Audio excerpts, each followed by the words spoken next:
नमस्कार दोस्तों, आज यूपी की टॉप 25 खबरें लेकर हाजिर हैं। आपके जिले की हर खबर सबसे पहले पाने के लिए वीडियो के लाइक करें और कमेंट करके बताएं आप ये वीडियो किस जिले से देख रहे हैं, और चैनल पर नए हो तो चैनल को सब्सक्राइब करें।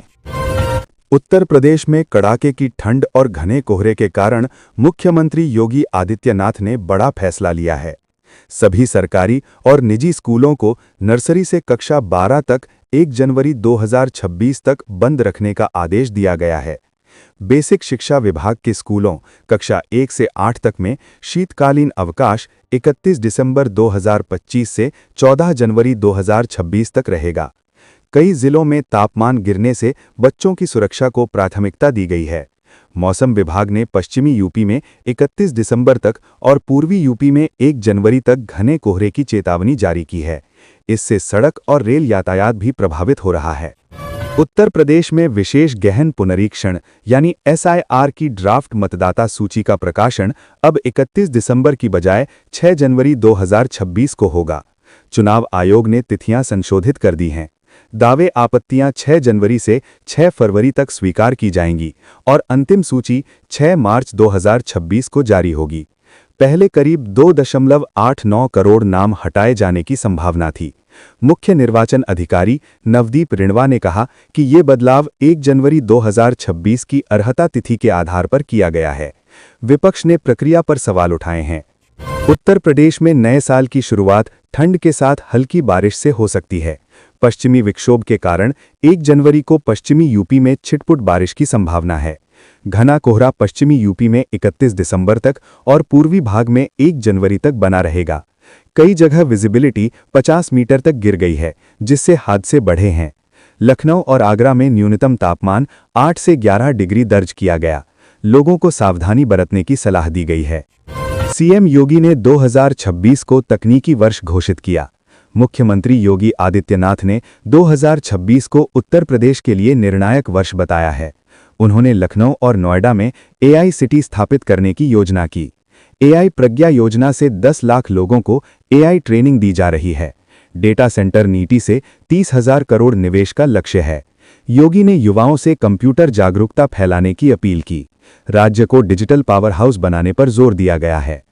अयोध्या, वाराणसी और मथुरा जैसे मंदिर शहरों में नए साल पर श्रद्धालुओं की भारी भीड़ की उम्मीद है। सुरक्षा के पुख्ता इंतजाम किए गए हैं। अयोध्या में राम मंदिर में विशेष पूजा और दर्शन की व्यवस्था है। पुलिस ने ड्रोन और अतिरिक्त बल तैनात किया है। शामली में मंदिरों के आसपास हाई अलर्ट है और रात 1 बजे तक कार्यक्रमों की अनुमति है।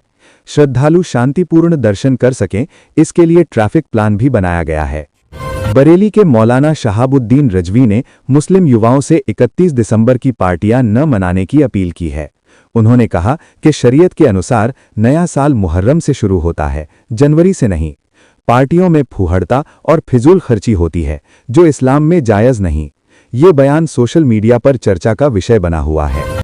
मुख्यमंत्री योगी आदित्यनाथ के नेतृत्व में 2025 स्वास्थ्य के लिए महत्वपूर्ण वर्ष रहा। आयुष्मान भारत योजना से कैंसर उपचार के लिए 248 अस्पताल जोड़े गए। बाल चिकित्सा इकाइयां स्थापित की गईं। लाखों लोगों को बेहतर स्वास्थ्य सुविधाएं मिली। 2026 में और विस्तार की योजना है। उत्तर प्रदेश पुलिस ने नए साल पर सुरक्षा बढ़ा दी है। प्रमुख शहरों में चेकिंग और पेट्रोलिंग बढ़ाई गई है। नशीली पार्टियों पर प्रतिबंध है। मंदिरों और सार्वजनिक स्थानों पर विशेष निगरानी है। लोगों से सतर्क रहने और नियमों का पालन करने की अपील की गई है। मुख्यमंत्री योगी ने प्रयागराज में माघ मेला 2026 की तैयारियां रिव्यू की। प्रमुख स्नान पर्वों पर VIP प्रोटोकॉल खत्म करने और स्वच्छता सुरक्षा पर जोर दिया। 31 दिसंबर तक सभी व्यवस्थाएं पूरी करने के निर्देश दिए गए। उत्तर प्रदेश में नए साल का स्वागत ठंड और कोहरे के बीच हो रहा है। लोग घरों में परिवार के साथ जश्न मना रहे हैं। पुलिस ने शराब पीकर वाहन चलाने वालों पर सख्ती की चेतावनी दी है। सभी को सुरक्षित और खुशहाल 2026 की शुभकामनाएं। चीन की पीपल्स लिबरेशन आर्मी ने जस्टिस मिशन 2025 के तहत ताइवान को घेरते हुए बड़े पैमाने पर सैन्य अभ्यास शुरू किया है। इसमें युद्धपूत, लड़ाकू विमान और तोपखाने शामिल हैं। लाइव फायर एक्सरसाइज और पोर्ट ब्लॉकेड की प्रैक्टिस हो रही है। ताइवान ने इसे डराने की कोशिश बताया। ये अभ्यास 2 दिनों से चल रहा है और क्षेत्र में तनाव बढ़ा रहा है। अमेरिका और अन्य देश नजर रखे हुए हैं।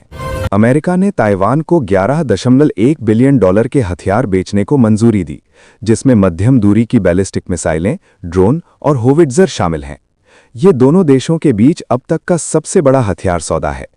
चीन के बढ़ते खतरे के बीच ये कदम उठाया गया। चीन ने इसका विरोध किया है। रूस ने यूक्रेन के डिनीप्रो पर इस्कंदर मिसाइल से हमला किया, जिसमें 4 लोग मारे गए और 40 घायल। कीव क्षेत्र में बिजली कटौती से लोग आश्रय गृहों में रह रहे हैं। यूक्रेन ने जवाबी ड्रोन हमले किए। युद्ध तीव्र। 2025-26 की दूसरी तिमाही में भारत की रियल जीडीपी 8.2% बढ़ी, जो पहली तिमाही के 7.8% से ज्यादा है। मजबूत घरेलू खपत और शहरी मांग से ये ग्रोथ हुई।